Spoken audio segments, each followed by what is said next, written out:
Hello, Money Queens and listeners. Welcome to Women Behind the Millions. Let's meet the women behind the millionaires, the women supporting, guiding, celebrating women with their wealth. You will hear from women millionaires, how they got there, what they wish they had known, what got them to be a millionaire, the emotional side, the spiritual side, the practical side of wealth.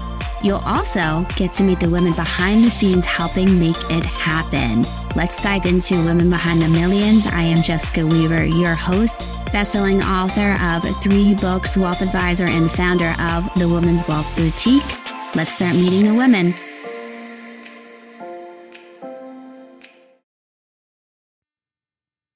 Hello, Money Queens. Welcome back to another episode of Women Behind the Millions, where we talk all things power, pink, and prosperity. And tonight's episode is all about pension or passion. How many times do we feel like we need to pick one? The money or what makes us happy, what fulfills us? All the time. I was just thinking this. I've been really called in this season to kind of slow down, take my foot off the gas, and allow things to just happen, allow good things to happen. But I'm so terrified to take my foot off the gas with this fear of I'm going to lose my ambition. I'm going to lose my drive, the momentum, right? We're so scared to stop chasing the money, the success, climbing the corporate ladder, getting new prospects in, building. We're terrified to do that versus taking a step back and just allowing good things to happen. And I kept feeling this visual of myself chasing people versus standing really strong and grounded where I am and allowing people to come to me. And you can just feel the difference in that energy as well. And that's what I think of when I hear this chapter titled Pension or Passion. And tonight's guest walked away from a pension, right? Crazy. We don't even see pensions anymore today. And yet she walked away from it, which shows where her heart is. And you've heard me say this once, twice, maybe 1,000 times. You know, you go where your heart is being pulled. Where is God leading you? And the money will follow, which is true. But it is so scary to think about that, especially when people all around your world are chirping in your ear saying, why aren't you doing this? You're crazy to not go for the pension. But even in her chapter quote in Financial Trendsetters 3 is, build a life you don't need to escape from. Working with retirees, we see this all the time. Have something to retire to. Don't look at retirement as running away from your job or just surviving your job until retirement, but really build a life you don't have to escape from. Well, tonight's guest, if you are part of our community, you know her, you love her, Sarah Elia. She is a paraplanner here at the Wealth Boutique, a future financial advisor. She comes from the banking side. She's a 2-time now best-selling author, and she is such a huge pillar at our firm, at the Wealth Boutique. So let's bring Sarah Elia onto the stage. Hello, Sarah. How are you tonight? Hi, Jess. I'm doing well. How are you?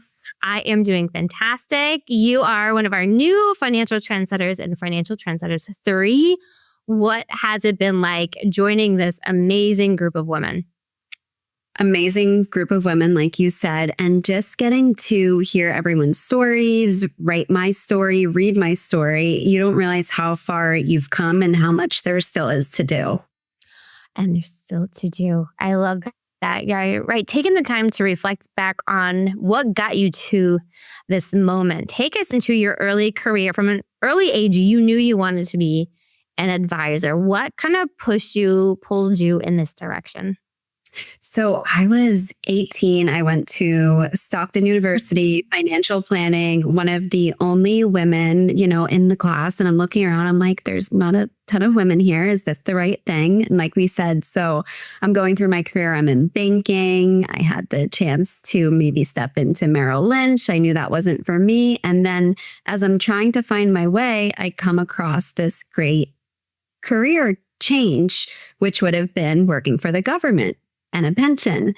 So as I'm about to accept the job, something was just not sitting right because again, I'm searching, I'm trying to find my path after I graduated college. I'm like, what do I do? And everyone, like you said, was chirping in my ear. You have a pension, a pension is the golden ticket. You'll retire happy. And I'm like, that's not for me. I spent the whole weekend job searching. I came upon another job and then I stumbled back into the career where I knew I was supposed to be. So passing up the pension was the best thing for me. Wow. Felt like a no-brainer. Was everybody in your world telling you, take the pension? Like that's security, that's stability in your life. And we know that so well. I mean, look at our retirees, their pension. I mean, it's a great part of retirement for people, that income consistently. But for me, I just knew it was not worth it to spend 30 miserable years grinding it out until you hit that 30-year mark and then getting out as fast as possible, which is what we see from the pension crowd. Too, did it feel like, I don't know, handcuffs or limiting? Yes, it was just, I knew that my heart wasn't in the career and I didn't want to waste my time or my boss's time or anyone else's time or my life spending myself, working day and day just to show up. Just to show up. So true. I even mentioned as a young intern wondering, where are all the female advisors? You mentioned this in school, but then also when you stepped into the work environment, still not a lot of women. Did you see more women at the bank? Lots of women at the bank, but definitely a different atmosphere. Banking and financial advising is so different. I mean, both very valuable, but there was no mentorship. And that's what I was really searching for. And as a young career woman, you need someone that can mentor you and really take you under their wing to learn the ropes. Yes. Oh, sure. Sure. You just seem to, throughout your chapter and working with you the last few years, your eagerness to dive in and learn. Do you feel you've always been so resourceful and be willing to take on any project? Yes, I love to learn. I mean, there's so much to learn in this field. And when you stop learning, that's when you're just going to be, stop able to offer the right solutions and really be able to just figure out what's best for everyone. There's so many different paths. Yes. You were part of Divorce Decoded, which was our book to help women going through a divorce and tying into the financial planning aspect of a divorce. Where does that piece of you come into play? Any personal experience that we can share? Yeah, so I definitely wanted to always educate. I mean, I feel like there's not enough education, especially for women, especially for young women. And, we're very vulnerable when we're in our 20s and we meet Prince Charming and, we hear it time and time again. And then life doesn't turn out like that. So it's just getting ahead of the ball and really helping women understand that, your financial journey is your financial journey. And it's great when you have a partner. We're both lucky in that sense with our spouses to have partners that are on board with having those conversations. A lot of women aren't getting that. And it's just really important that couples do sit down and have those conversations. Yes, before it's too late. Amazing. We're going to take a quick look at Financial Trendsetters 3. Are you ready, Sarah? Yes. What if money wasn't separate from who you are, but an extension of how you live? Financial Trendsetters 3 brings together powerful women from across the financial industry who are redefining leadership, wealth, and legacy on their own terms. Led by Nora Gillis, this book features the voices of Amber Bentley, Sarah Elia, Tanya Cleaver, Vicki Beam, April Crew, Karen Santini Clemens, Sarah Branston, Kimberly Garcette, Leah West, Colleen Goodwillie, Amy Frank Goldman, and Jessica Weaver. Women who are integrating money into the full picture of life, not treating it as something separate or intimidating. These stories are honest, they're human, and they reflect what's possible when women lead with authenticity, value, and purpose. Even more meaningful, proceeds from this book help fund a scholarship for a woman entering a career in finance, supporting the next generation of leaders in our industry. Financial Trendsetters 3 is more than a book, it's a movement, and it's here. We are back with Sarah Elia of The Wealth Boutique, one of our financial trendsetters in FT3 that just came out. Grab your copy now on Amazon. It is a bestseller, and all the book proceeds go towards our scholarship fund. So please, we need to get more women into finance.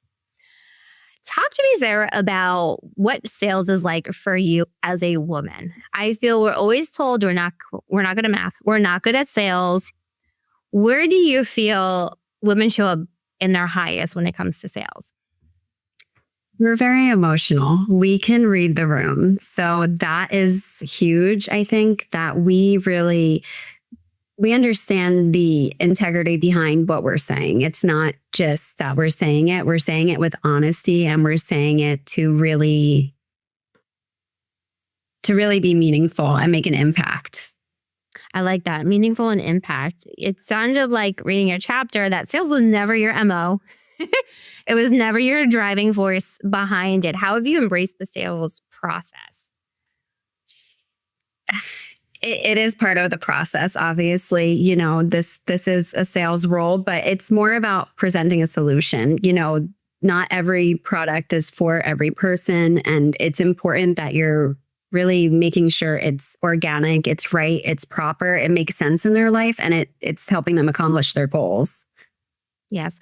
What would you recommend when you start to see that client getting that deer in headlights look, the overwhelm? What would you do in that position as an advisor, a paraplanner, to help bring them back down, ease them? I think it's just about how we explain. Sometimes we give so much information. You know, we know a lot on the back end. We're very educated, very knowledgeable on it, but it's about educating in a way that's just like 2 + 2 = 4. Nice and simple. You know, this is why we're doing this. Does it make sense to you? And kind of putting it back on them to make sure it actually makes sense. Because that's my biggest thing. I want to understand why I'm doing something. Yes, that seems to be women. We want to be educated first. We don't want to be also pushed into a vehicle or an investment. We don't want to be told what to do. We want help and guidance and education, but I want to have the control in the end. And I feel that's been a common thread as we're working with more and more women. They're coming to us from these male advisors who they're great advisors, but they're like, oh, just do it this way. Of course, it works. And it's like, well, I want to know what the choices are. What are the options? Why should I choose it this way? And how am I part of the conversation and engaged the entire time? What do you think? We are definitely more collaborative, and that's the best part of this. It's such a nice space to go, like we're sitting around the table and there's no, you know, one way or the highway. And a lot of male advisors, you know, it's their way or the highway, but that's not always the best way. So to recap, reading the room, more emotional, having those organic, authentic conversations, having more meaning behind them, and that collaborative word. I think that is something that I need to do a better job of explaining, that this isn't just one way. This is how it works, and that's it. We're collaborative in pulling together these ideas and pieces. We want to work with you, not just telling you what to do. And two, you talk about trauma. How does money hold trauma in your experience, Sarah? I grew up with a single mom, so just seeing the way that she was pushed and pulled in regards to, you know, getting divorced and not knowing enough about money, it was a traumaful experience. You know, I don't want any woman to have to go through that. And it's just because she didn't know. There was nobody to educate her or guide her, because it's one of those things that are uncomfortable to speak about, of course. Yes, it's a shame, a lot of shame around it, embarrassment. And then they're scared to ask for help because, again, they're ashamed of where they're at for not knowing more. And as much as we can break those walls down so that women don't feel they have to go through this alone, which is why I love the work that you do and Divorce Decoded and in Financial Trendsetters 3. That is our goal, is to break down those walls for these women. And I love this one quote in your book, and I feel every single woman has had this moment in their life damn, some guy in a nice suit is not going to decide my career for me or my money for me. Piggybacking on our last conversation, to take us into this moment, we can kind of all visualize that moment. I remember even with my father, I was leaving his firm to launch the Wealth Boutique, and he's like, well, go under this man. Like, I am not going to have an old dude tell me how to run my business anymore. I'm just not. So it's about and that's the lots of guys in nice, fancy, expensive suits, watches, and they just think that, they run the world. And it's funny, when I was at an event a couple weeks ago, someone actually asked me if I was there with my dad, and I was like, we are still this far behind that I can't be here just as a woman, so it's breaking those barriers, breaking those glass ceilings. That's what we're all doing. That's why we come together, and we are stronger as a community, all of us together.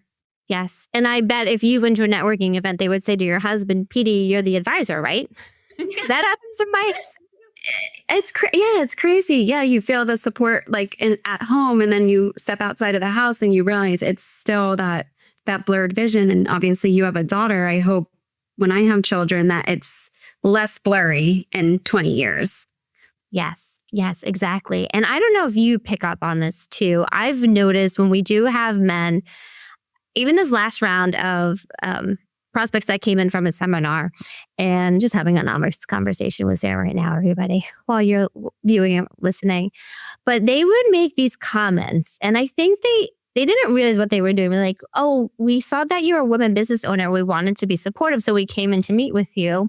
But they had no intention of working with us. It was just like, we wanted to throw you a bone and have a meeting. I'm not begging for meetings.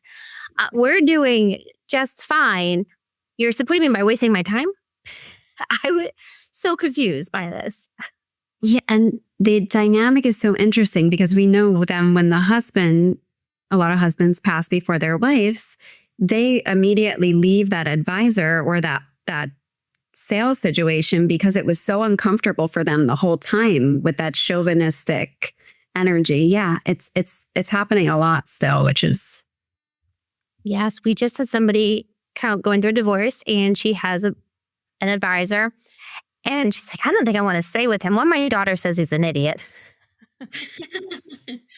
And two, she's like, well, he did help me roll some money over. I'm like, well, that was in his interest to roll the money over. And if that's the one contact he has with you, there's a problem. You're not part of the conversations. And not for nothing, but your ex-husband's probably going to be telling him how to manage your own money. And this is the time in your life where you are taking full financial responsibility. You are stepping up. You are the one driving the boat, making the decisions going forward. But a lot do leave that advisor, whether it's divorce or when they become a widow.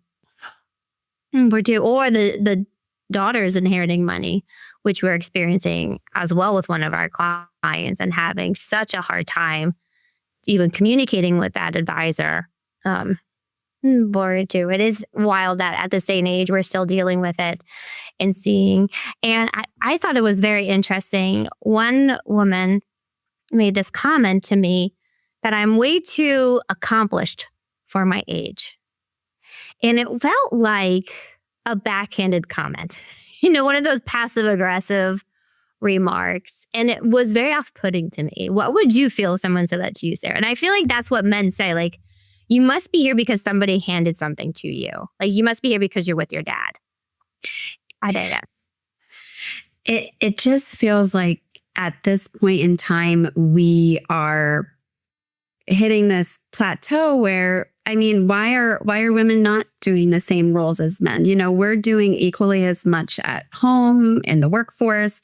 It's a time of equality, and I'm not feeling that so much right now, but I'm hoping that we can keep, saying our truth like we do. And, it's great to be accomplished, at your age. You've done a lot. It's an amazing place to be. And that's what we need the younger generation seeing, that there is all of this available to accomplish. Yes. And to not belittle it or to be passive. I think of that passive aggressive, those progressive commercials. They're passive progressive. We don't need that from each other, nonetheless, from other women. by any means. We should be excited because that woman in some way paved the way for us to be able to have these accomplishments. And we're grateful for them, even though they might not view their careers in that way. I definitely do. For it too. We're going to take a quick break before we talk about Sarah's love letter to her clients, one of my favorite parts of her chapter. So let's take a look at the Pink Fix shop, and then we'll be back with Sarah.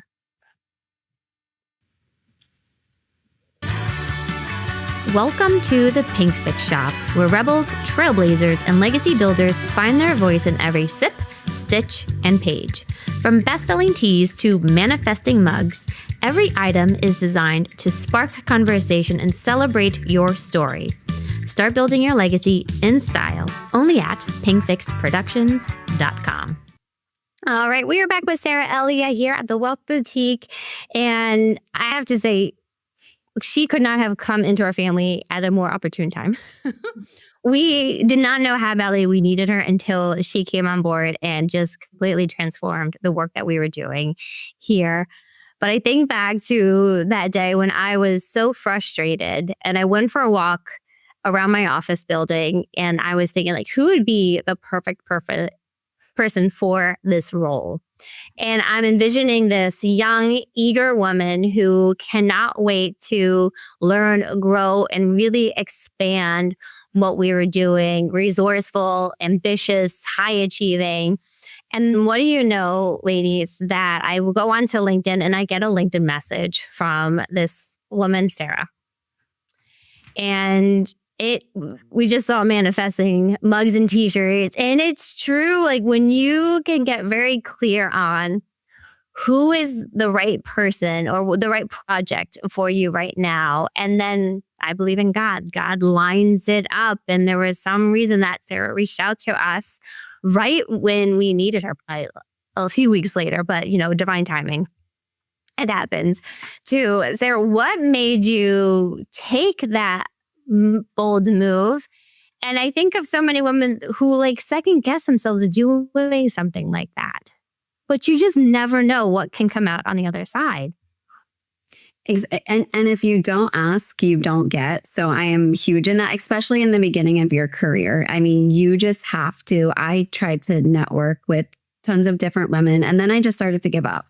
Then I did a Google search and I found you, and I was like, this will be maybe my last try, or I'm going to keep trying. And then finally I reply, and the stars aligned for, I think, both of us, which was amazing. So grateful for you to join us. At the time, it was basically me, Cammie, and Alyssa. You came on board, and I say this to so many women who don't hire. They really wait on it. They second guess themselves. I don't have enough income. I don't have enough work.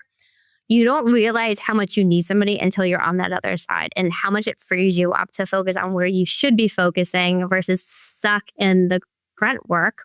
And somebody like you who can put together processes, who put together things. And I'm a control freak. So it's not an easy thing when you're offloading big, important things like transferring client money, but you stepped in such a huge way. And I'm very, very excited, which we'll talk about now, your future here at the Wealth Boutique, stepping into an advisory role. And even in your chapter, you put something that was so moving, so touching, this love letter to your future clients. Where did you get this idea? And talk to us about this love letter. So I do a lot of course, manifesting as well. And I always write future letters to myself. I believe that's how I got this job, because I would sit down, I wrote down, this is the kind of job I want. I'm not going to give up on getting this job. And then, obviously here I am. It's a whole career. And I always write to my future self where I want to be in a couple years from now. So I wrote to my future clients where I see them being, hopefully, when I'm an advisor down the road. Yes, not hopefully, when you are an advisor down the road, because it is going to be a seamless transition for you. You already take on so much. You've recently taken on doing market updates for our clients and getting those messages out there. What has become some of your favorite parts of your role here? I love the client relationship building and just hearing about what the clients are doing, who's buying a beach house, who's hanging out with their grandkids, who's just actually enjoying their retirement like they should be, and getting to hear just more about their day to day is my favorite part of the role. Yeah. Well, you shine there, and you can just tell with how comfortable and confident the clients are with you, and your future is so bright. It's just getting started for it too. And I love how you end with, sincerely, the girl who is so thankful she did not take the pension. And I get emotional because you can feel the energy of that little girl. You can feel her, who she's become. What would you say to the Sarah of 10 years ago? Buckle up. You know? It's not going to be smooth, but it will be a ride. It was definitely not smooth. It was a good ride though. And it's just going to keep going. You keep reaching for your goals, whatever your career goals are, and you don't give up. I love it. Well, we have one more question for you when you're ready. I'm ready. What makes you a woman behind the millions? What makes you a woman behind the millions? I am a savvy saver, and I am always looking to invest and grow my money and make the most of my life. And to support not just me and all of our team's clients, but you are there for all of our advisors on the drop of a hat so that they can best support their clients. And to me, that without a doubt makes you a woman behind the million. So thank you so much, Sarah Elia, for being part of our team, for being part of the Financial Trendsetters family as well, and being on this episode of Women Behind the Millions. We talked all things from women reading the room, being emotional and collaborative, to this new interesting, environment we're at with more and more women stepping up. And we need to be more celebratory of each other's accomplishments versus belittling them. And by Sarah, I just love your chapter, your love letter to your future clients. So grab your copy of Financial Trendsetters 3 today if you haven't, and check out Sarah's story. Well, we will see you all next week on another episode of Women Behind the Millions. We'll see you soon. Good night, ladies. Bye. Hey, money queens, looking to get your wealth to that next level, 7, 8, 9 figures? Follow us on Instagram at PinkFixMyMoney and at Women's Wealth Boutique for more millionaire money tips.